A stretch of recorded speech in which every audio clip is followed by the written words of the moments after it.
হাইওয়েও আছে অনেক প্রাইমারি টাইমারি অনেকের আর কি মানে মানে মানে মেয়েদের কথা বলছি, মানে গার্লসে অনেকটা ইয়ে আছে, মানে অনেক ঝোঁক আছে এখন গার্লসে ভর্তি হবে।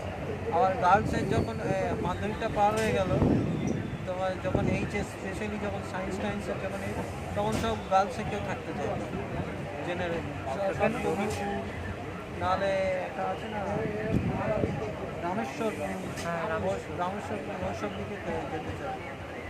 ওদের ল্যাপটপও ভালো, স্যার ম্যাডামরাও ভালো, বোঝায় ভালো, এমনি অ্যাটেন্ডেন্সের অত কড়াকড়ি নেই, মানে যতটা নেসেসারি ততটাই ব্যাস। আর এমনি ফিক্স করে দেবে, মানে সপ্তাহে এতদিন যে সব দিন যে আসতেই হবে তার কোনো মানে। গার্লসে অনেক রকম সে মানে যতটা নিয়ম, যতটা না দরকার তার চেয়ে বেশি নিয়ম, ওটাই হচ্ছে খারাপ লাগে। আর এমনি ল্যাপটপও সেরকম আর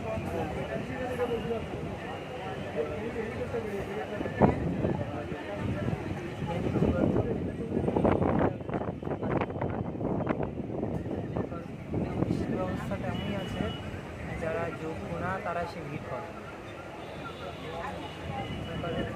দশটা বেঞ্চ আছে তো, তার মধ্যে মনে কর 8,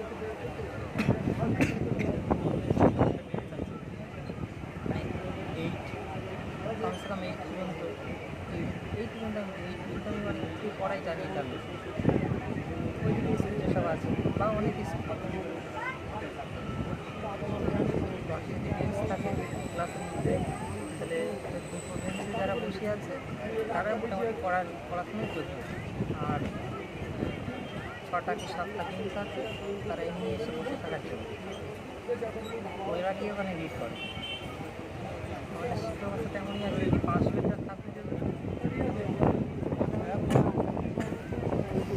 থাকতো তাহলে একটা কি বলি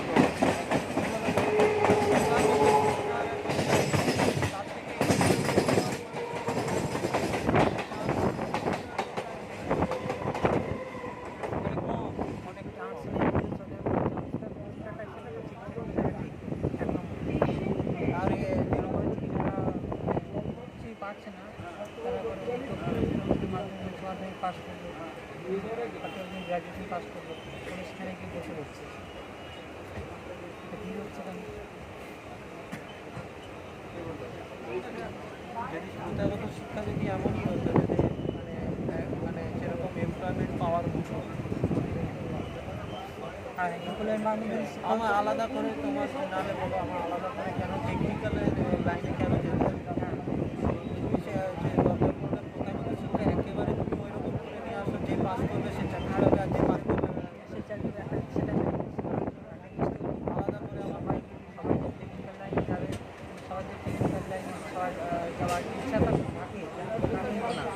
না না, টেকনিক্যাল লাইন বলতে গেলে কি মানে যে কোনো ভোকেশনাল লাইন, আলটিমেটলি তো সবাই ভোকেশনাল লাইনেই যাবে, সে টিচারই বলো, কোনো টেকনিক্যাল লাইন বলো বা কোনো মানে আর্টিস্টিক লাইন বলো।